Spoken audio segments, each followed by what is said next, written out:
Hello everybody, welcome to Take the Black Live, the one only show on the internet where we, by that I mean me, Dan Selcke of winterscoming.net, and you, Mia Johnson of dorksideoftheforce.com, talk about all things Game of Thrones, House of the Dragons, Star Wars, Doctor Who, fantasy sci-fi TV movies to keep you up to date with the entertainment fantasy sci-fi news you need to know. You need to know so much. Mia, how are you today? I'm good. I enjoyed my little Thanksgiving break, so that was much needed. How about you? I liked it. I mean, honestly, I was working a lot over it, even in my undisclosed location. It was nice. We had a nice meal. And today, I've just been very flustered. We've had a lot of, technical difficulties here at the station. And I'm not a technical person, so I'm just trying to keep up. But I'm also a little excitable, because we just got some news about... some potential news about HBO's upcoming Game of Thrones prequel series, House of the Dragon. Mia, some word just came down from a site called the Illuminerdi, which is a good site, right? I'm sure you're familiar with them. Yeah.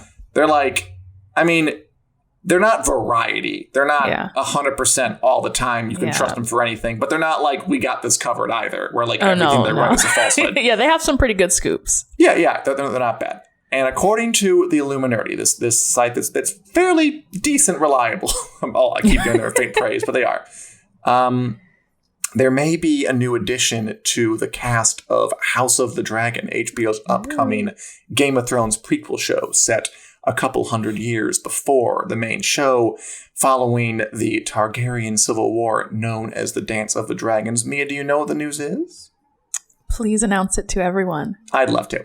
The news is that Matt Smith, known for being, is he the 11th Doctor? Yeah. I want to say, on Doctor Who. And more recently, what's the name of the Queen's husband on The Crown? His name is... I forget. No. Yeah. Wait a minute. Why am I drawing a blank on this? Should you know? Are you familiar with royal history and stuff? Yeah, enough of the royal family. I was like, Philip. Philip, Yes, that's it. Yes, Prince Philip on The Crown may be in consideration. Thank you, Sparkly. I couldn't think of it. To play Daemon Targaryen in House of the Dragon. Ooh. Now, I'll say up front, two caveats there. A, it's a rumor. Let's remember that. And B, even the report at the Illuminerdi says that he's considered, but there hasn't been an offer made yet. So he's in the running. So Matt Smith is a big name. The only other cast member they have in the show so far is Paddy Considine, who is not really that big of a name, as Daemon Targaryen's brother, King Viserys. And this would easily be, and they're looking for folk. We know that they're looking to cast Rhaenyra Targaryen, Alicent Hightower, all these kind of big players from this Targaryen versus Targaryen dragon dogfight story that is the Dance of the Dragons. Should be really, really good if they can pull it off. Matt Smith would be the biggest guy they get easily if they actually get him.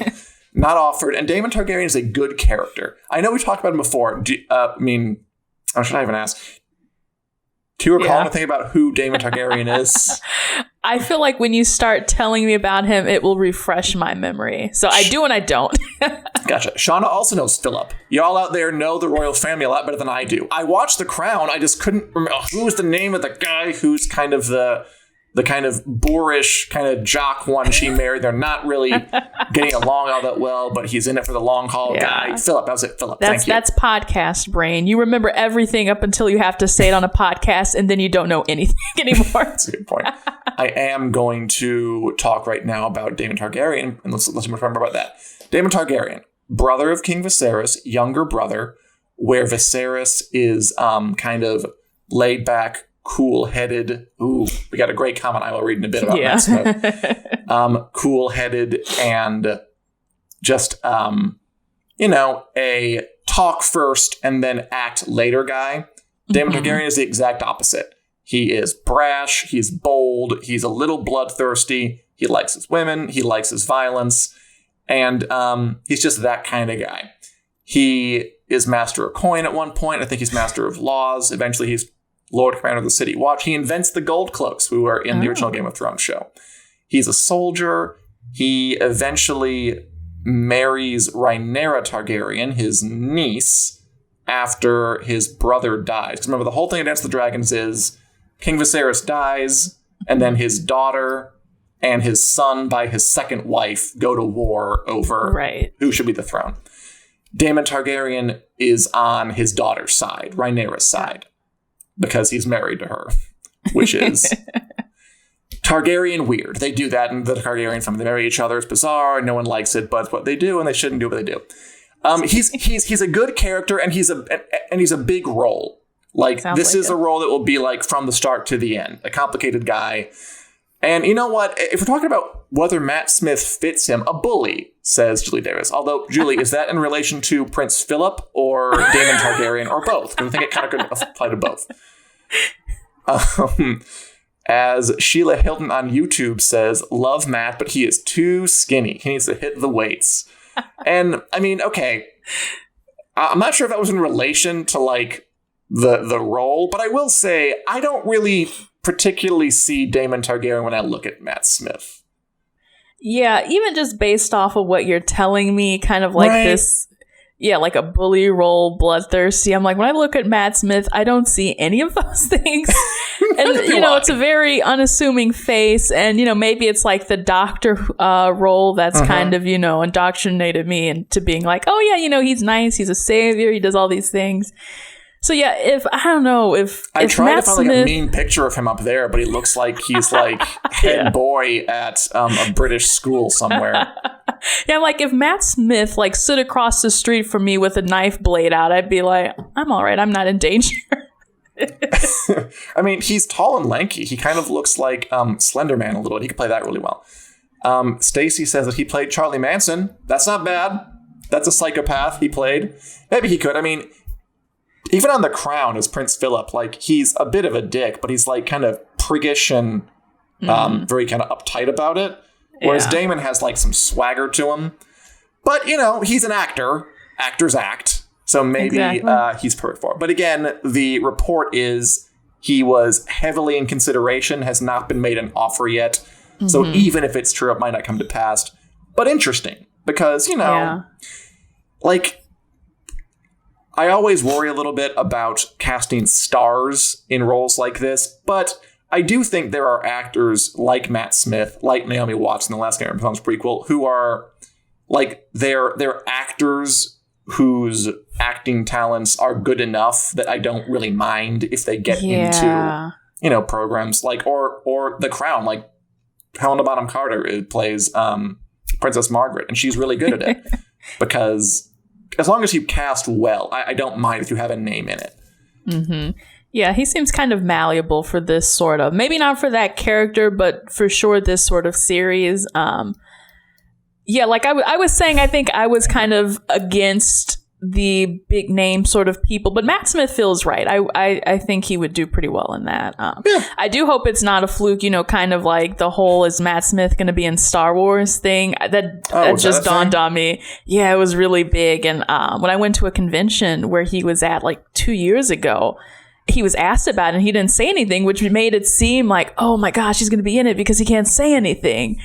And, maybe some things fell through or something. Maybe he did have it and he just, couldn't do it anymore. So, yeah, we'll have to see about what happens with this one as well. By the way, Christian saying my headphones are driving you crazy. Yeah, imagine how I feel. I hate these headphones. And that's right. I was trying to pair these beforehand and it wasn't working. And next week, hopefully things will be in order where the headphones are concerned. But because it's broken, Christian, I could show it to you. That the headphones are literally broken inside. That Next is why they look so disastrous. Whoo. Anyway, yeah, exciting news. How about you guys? Would you watch Matt Smith as Daemon Targaryen? Do you buy that? The Sheila's 11th Doctor, comment. Prince Philip. Does that work for you? Let Alexander us know. Skarsgård. Ooh, would be awesome. Yeah, or Joel Kinnaman. Yeah, that is not bad at all. Those are good ideas, both. I'm going to go ahead and say that I don't think he'll be cast in it, but I love the fact that this is getting some traction. Yeah. All right. So I'm glad we talked about that. Very, very exciting. But there are some other things going on. Mia, just earlier today, another big bit of news, not about Game of Thrones House of the Dragon, but about another big show coming around the corner. Vikings, the long-running, 5+ seasons on History, dropped a trailer for its new season and got a premiere date and announced that it was switching networks, which is kind of huge. But first, let's see a little bit of the trailer for the final 10 episodes of Vikings on Amazon. All right. So, Vikings, long-running series. I wanted to talk about this for a couple of reasons. A, it's exciting because it's been a long-running series. People want to see how it ends. I know last we left off, Bjorn and Ivar were at each other's throats. The hero was kind of in the ditch, down and out. But, we still got seasons left, so we'll see what happens. Also, did you see the sea monster in that trailer? What's going on with that? I mean, this is a history show. It definitely didn't happen.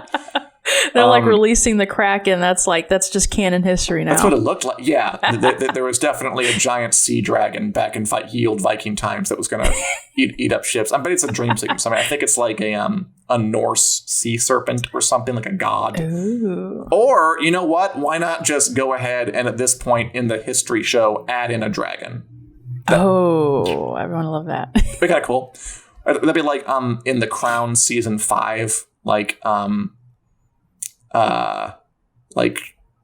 don't know, Freya was just a character now. It's kind of mixing it up. That'd be fun. But the big news here, the interesting stuff was, I'm not sure if you know this, the final 10 episodes of Vikings aren't going to premiere on History, where they have premiered, where the Vikings has lived all its life. Yeah. They are going to drop all at once, all 10 of them, on Amazon on December 30th. And then they will air, one a week on History sometime in 2021, date TBD. Mia, that is weird. What do you make of that? Yeah, that is quite weird. It's reminding me of the kind of FX on Hulu thing that we've seen with the show from the Ex Machina guy. But the thing is that show, it would release, I think, on Hulu first, and then 2 days later or something, it would air on network. So I'm not really sure, what's the whole purpose of this kind of dual and long delayed release on network television, unless maybe that helps with ratings or it helps with people who absolutely have no clue what Amazon Prime is. I don't know what the plan is for that. Well, also on Hulu, by the way, Linda, you questioning question mark. Are you confused about Vikings? Because I certainly was. I mean, with those Hulu shows, they're brand new shows. Mm-hmm. This is a show, the final season of a pretty beloved show with a following. Suddenly, all the episodes get to a different streaming service first, and then you have to wait for them, and they'll all be spoiled for you. That's like if people watch Game of Thrones for 7 seasons, and then for the 8th and final season, it was they're all dropping on Netflix a month early, and then you'll see them on HBO afterwards. It's bizarre. Yeah. I think it shows the power of streaming services. I mean, here is a normal cable network, History, which, by the way, its name is History. It has not been the History Channel for quite a while. It rebranded itself. I'm not sure why exactly, but the show's been around for a long time, has its followers, but apparently the check Amazon Prime must have been so huge, or History just not really in a position to say no to something like that they said, sure, have the final 10 episodes of our flagship show and show them to your subscribers, and we'll just pick up afterwards, even though we made the thing. And I mean, it is kind of like History's biggest thing right now, Vikings, and they're giving it to Amazon. Yeah. You know what? Have you heard of the exciting Discovery Plus streaming service? I've seen the name bannered around. What is it? I know it's a thing, but I don't know what it means. It's basically the next, Peacock. It's the next CBS All Access, where, a conglomerate takes all of their properties and channels and sets aside their, stuff to stream on it. And it just occurred to me, I was like, I think History is part of the Discovery Network because I watch a lot of those channels and they all advertise off of one another. So it's kind of interesting that Discovery Plus is launching, but they're not going to have Vikings be on that, because that would be an interesting kind of power play. Instead of having on Amazon Prime, like, hey, we need, customers, we need people to join the streaming site and pay for it. Right. And it looks like it's going to be launching January 4th, which is, after it's going to air, stream on Amazon Prime. So that's a kind of interesting. So yeah, I'm pretty sure Amazon probably offered them a load of money for them to come over and, stream those early. It does make me wonder, I don't know what the fan culture is surrounding Vikings, whether it is one of those, like, everyone gets around and talk about it weekly, or if the big drop is going to change that. I mean, I think it'll have to, because your people are going to know. You're not going to. It's not going to be a surprise anymore if you watch it week to week. And yeah, I agree, Linda. It does seem strange, but I think this is kind of the new reality that streamers have the cards. Like, they're gonna, also there's a Vikings spinoff, Vikings Valhalla, that it either goes further back in history or forward in history. I forget which. But that is going to be on Netflix. Netflix picked up a Vikings spinoff show, and History did not. And also, they're not going to air the final season first.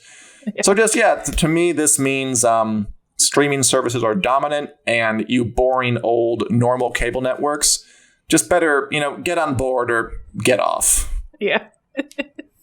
That's basically what's going on right now. Ooh, bizarre.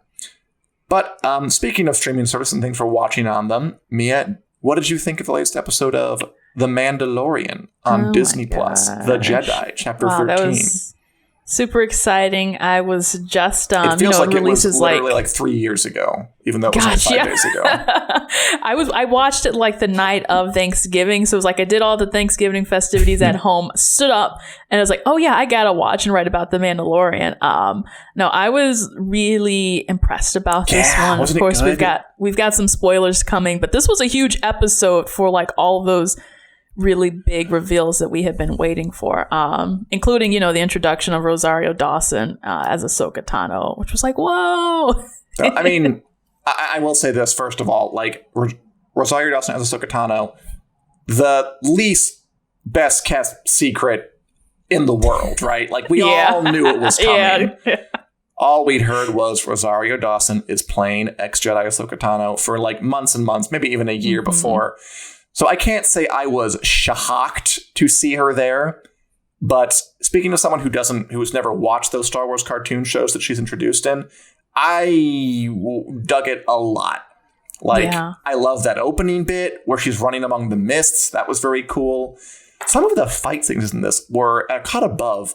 Like that final one right there where she is battling the magistrate, and it's kind of like got like an O-Ren Ishii versus the bride from Kill Bill feel, like quietness to it.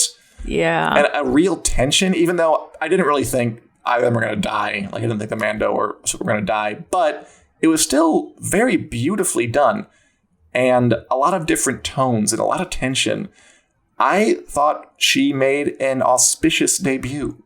Yeah, I would agree. And Dave Filoni, the developer of the Clone Wars and Star Wars Rebels. This is kind of like, his own little child, to write and develop this character for so long.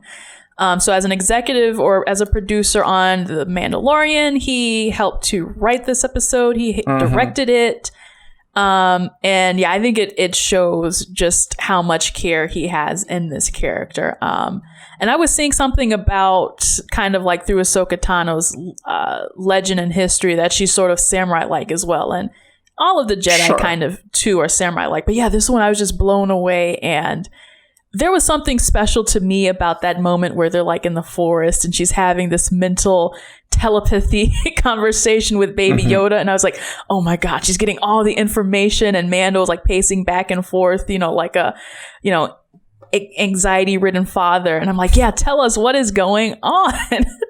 And I think every single plot reveal was expertly done. I didn't think anything was like too cheesy, from the name to his backstory and all of that. I was like, I actually like this and I like where it's going. I mean, some folks didn't like the name Grogu, but I liked it.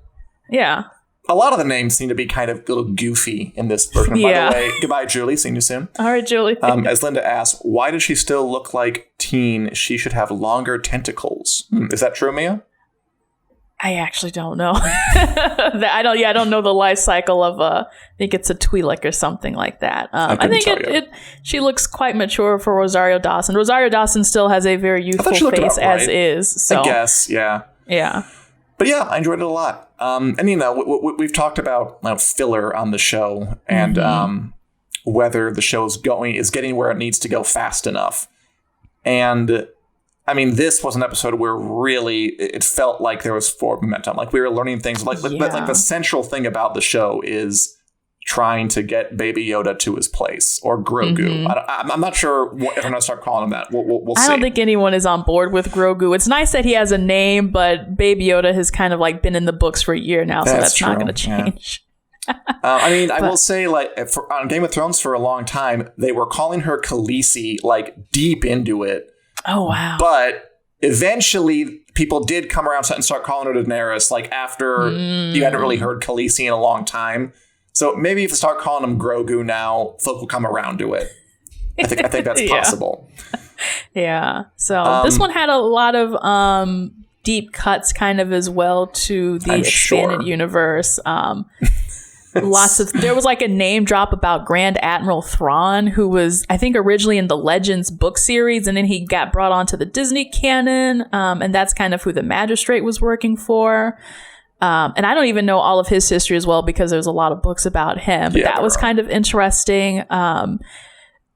Let's see. Ahsoka also ties into this story from Star Wars Rebels, where there's this character, Ezra Bridger, who went missing, and her and Sabine Wren are like trying to find him. And then Dave Filoni went and said, he was like, oh, well, how do you know that this episode happens before they go and find Ezra? What if it happens after, essentially? Yeah, so everyone's like, oh my gosh. So it's kind of like, where does Ahsoka fit, in this timeline? How does that relate to whatever Dave Filoni has going on? And of course, how does that open up to him possibly creating a spin-off of his own with live action characters of all those people? Yeah, the jury's out on that one, but I thought this episode really nailed it. And Sparkly Barkley, by the way, hates the name Grogu. There we go. I know it has been polarizing. I think it's kind of cute. I kind of like it. I don't hate it. I'm not sure like what name we could have given him. I like that it's kind of goofy and stupid. Like Grogu sounds like an off-brand yogurt or something, not like someone with an epic destiny. Which I kind of like that it's, because like if you tried to give him an epic name, it wouldn't have worked because nothing would have like lived up to the expectations. So just go the other way and give him kind of a stupid sounding name. Yeah. And now it's like Grogu, ultimate Sith Lord, or whatever he's going to end up being.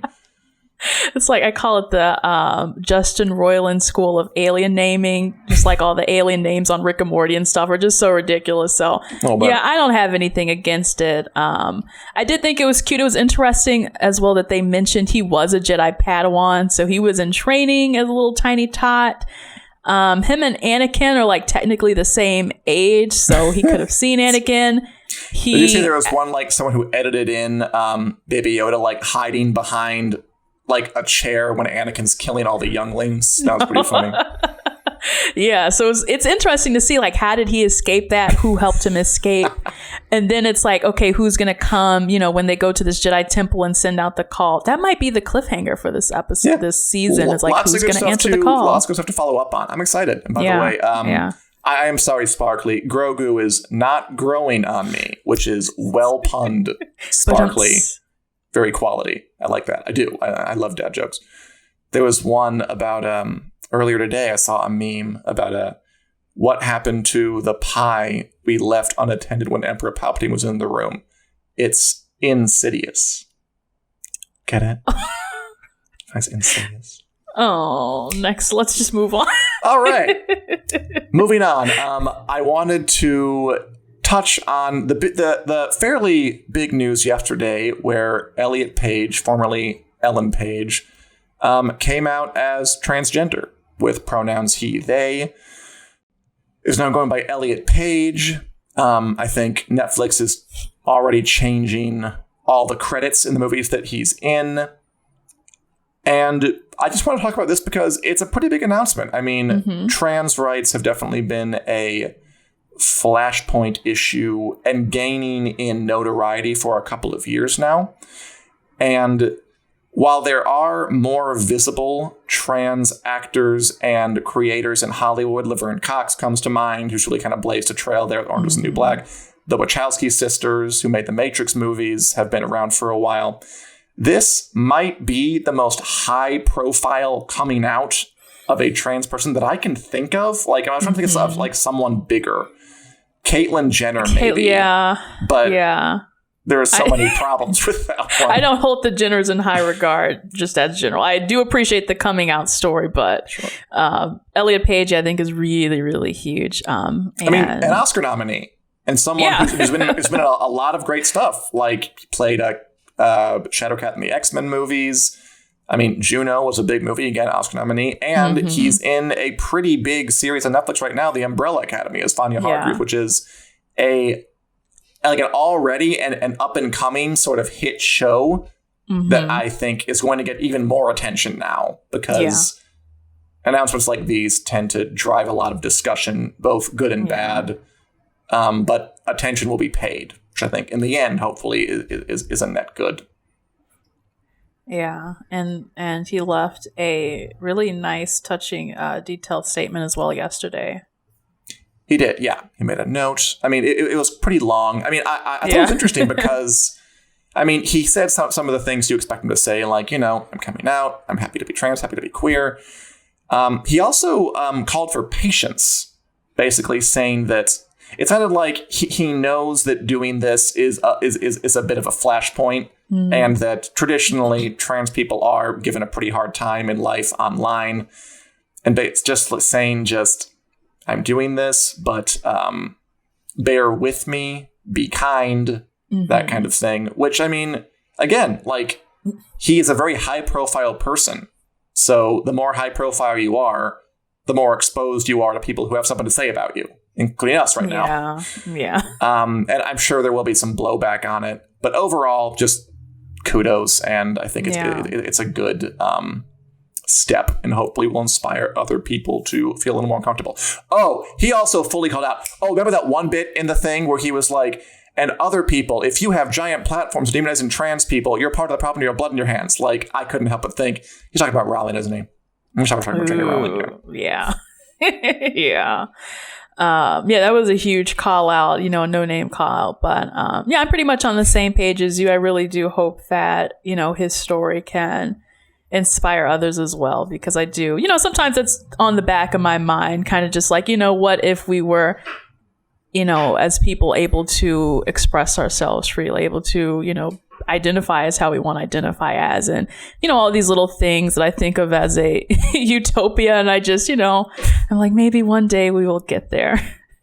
The only other big bit of news to come out of that is that on the Umbrella Academy, he's still going to play Vanya, and they're not going to change the character's gender, which, makes sense. I mean, he's played her for 2 years already, so I'll just keep going to it.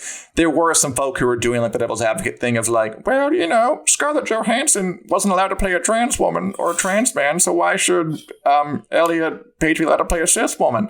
Yeah. Which I think misunderstands kind of the reason people call out to people who are trying to play trans people. There's not that there is an imbalance, and also he's played her for 2 years already. You can't really switch it out now. But mainly the imbalance part, I think, is the important bit.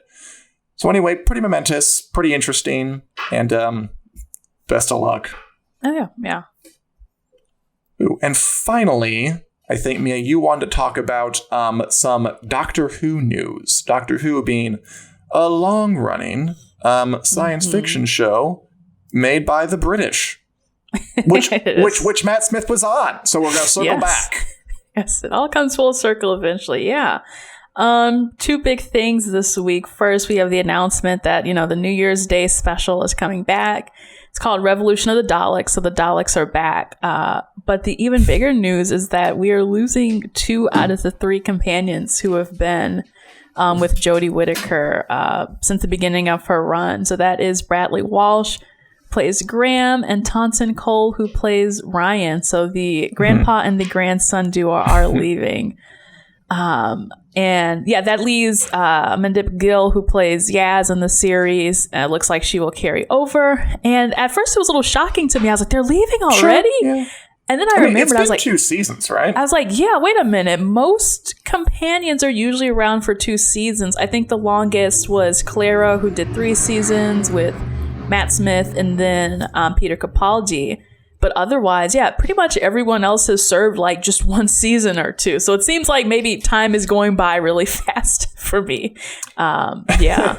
It's been a pretty fast moving 4 years, I think is part of it. Like everything seems like, and with the pandemic, like January seems like it's a decade ago. I think that's part of it. Yeah. I've always thought it was kind of, I mean, not strange, but interesting how in Britain, look, in America, if you got a hold of a role that visible, like a Doctor Who companion or a Doctor Who, like I have to think you'd want to hang on to it for dear life. Yeah. But in Britain, there's more of like a journeyman approach to acting. I feel if someone's British, they can correct me, where it's a bit more of like just another job. We go into the next thing rather than like you're going to be a star. And it's a little more normal to cycle out of things as needed rather than just like, I've made it and I'm never going to leave the top. Exactly. Yeah.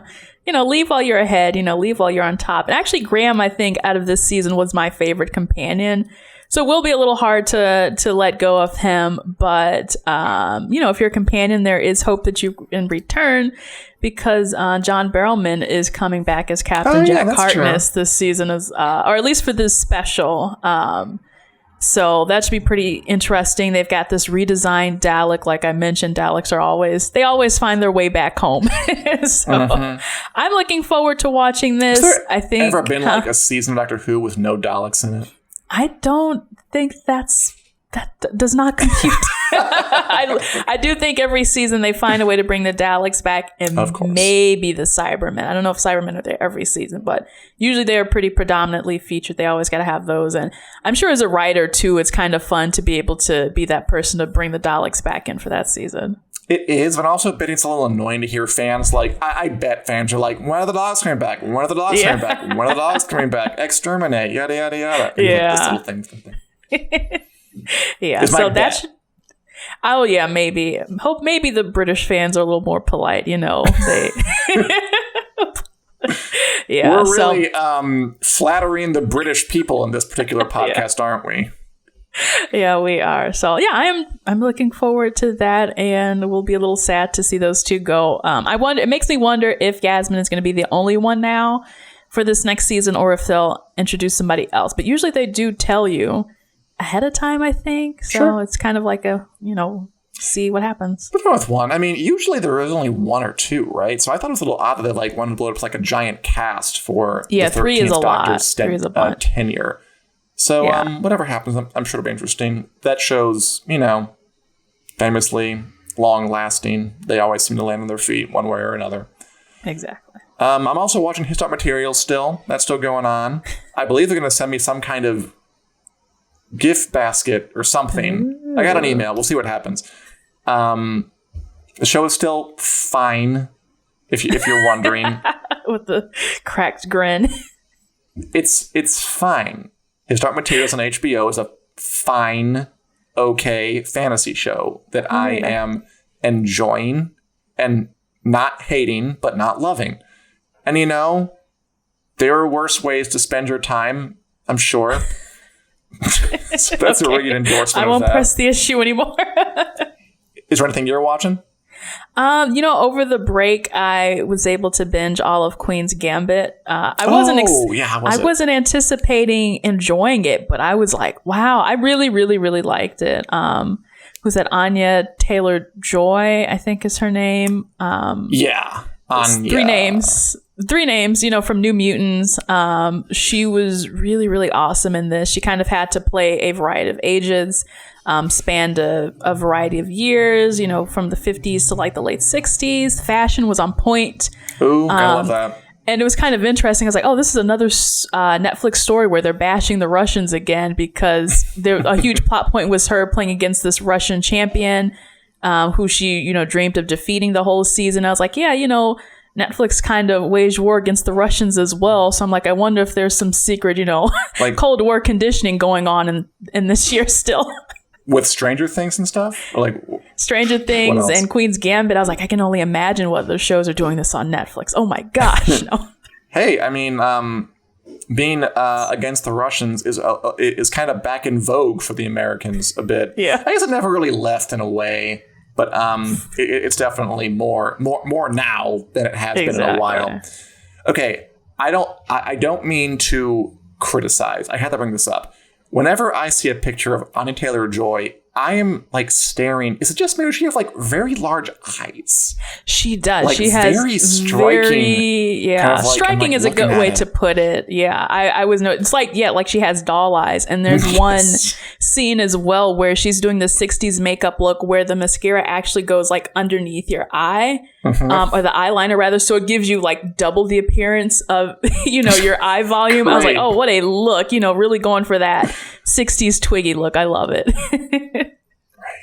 Yeah, she's a very striking cheekbones too. I was like, I am really enamored with her in this series. She really, really nailed it. I'm a fan now. I have heard that's a good series. I should make time to watch it, and perhaps I will. And wait, maybe we talk about it next week on Take the Black Live. We meet every Wednesday right here in the Winners Coming Facebook page. Talk about all things, Game of Thrones, House of the Dragon, sci-fi, fantasy, movies, TV, etc., and so forth. Whatever you want to talk about. If you want to hear us dive into something, let us know. I'll be happy to. And if you're interested in listening to us in podcast form on your commute, at the gym, if you're going, or just on a run or whatever, or just, whatever else people do in the age of the coronavirus where you're going from one place to another, we are available in podcast form on iTunes, Google Play, wherever podcasts are available. And we'll be back next week right here, Wednesday, live, Central Standard Time, here and on our Winners Coming YouTube page at 4:00 p.m. Thanks a lot for watching, everybody. Goodbye. Bye.